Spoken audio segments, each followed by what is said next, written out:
আবল তাবল কথাবার্তা বলতে থাকে। আবার আপনার কাছে চিঠিও দিচ্ছে দেখলাম, আর খোলা খোলা চিঠি আর কি। এটা খারাপ আর কি, একটা আর কি। না, খুব উপদেশটা বানাও আমি এক নজর পড়ে ফেলাই দিচ্ছি। আমার উপদেশটা লাগবে না, এই দেশটা আমার বাপের, আমার বাপ স্বাধীন করে দিয়ে গেছে। আমি জানি এই দেশ আমি চিনি। আমি বাংলাদেশের বসে বসে কথা বলার সুদ করে আবার আমার উপদেশটা বানাতে গেছে। ওর একটা বলছে গ্রামীণ ফোনের সব ইনকাম গ্রামীণ ব্যাংকে যাবে, যে টাকা গ্রামীণ ব্যাংক গরিব মানুষের সাহায্য করবে। আর এই কথাগুলো আমার কাছে ওই গ্রামীণ ফোনের ব্যবসা দিয়ে ইউজ একটা টাকা পর্যন্ত গ্রামীণ ব্যাংকে দেয় নাই। আমি 400 কোটি টাকা গ্রামীণ ব্যাংকে দিচ্ছি, 400 কোটি টাকা। ওটা তার অন্যান্য প্রতিষ্ঠানে লাগাচ্ছি।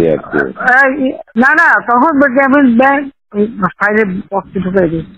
গ্রামীণ ব্যাংক তখন ওই শেষ হয়ে চলে যাচ্ছিল। ওর বদৌলতে গ্রামীণ ব্যাংক মাঠে বসে গেছিল।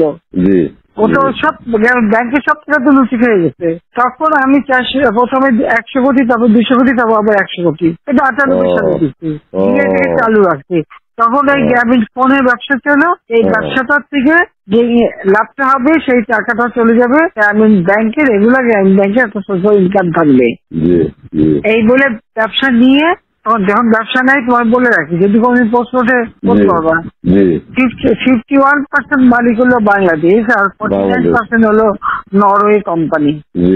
আর এখন যে দেখো সব সে ব্যবসা নরওয়ে কোম্পানির কাছে, তার নিজের কাছে বোধহয় 10 ভাগ বা 15% মতন হয়তো থাকতে পারে, সমস্ত সে বেঁচে খেয়েছে। আর একটা টাকা কোনদিন গ্রামীণ ব্যাংকে এখান থেকে দেয় নাই। আর আমরা সবচেয়ে বেশি ফ্যাসিলিটি তাকে দিচ্ছিলাম, রেলওয়ে, ফাইবার অপটিক ব্যবহার থেকে শুরু করে সবকিছুতে তাকে সুযোগ দেওয়া হয়েছিল।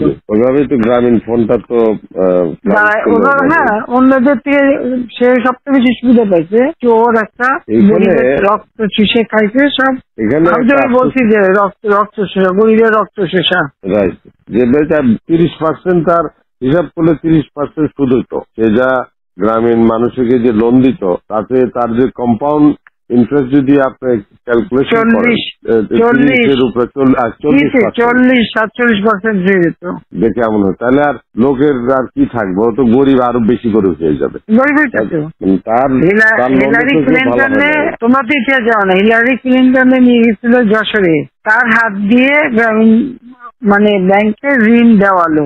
এরপর সেই লোকগুলি সাধারণ গরিব লোক, হরিজন গ্রুপ, তারা ওই এলাকায় আর থাকতেই পারে নাই, কারণ ওই ইন্টারেস্ট দিতে দিতে দিতে তারা ফকির হয়ে নিজের যে বাড়িঘর ভিটা মাটি তাও কেড়ে নিয়ে গেছে। তারপরে তারা ওই এলাকা থেকে হারাই গেছে।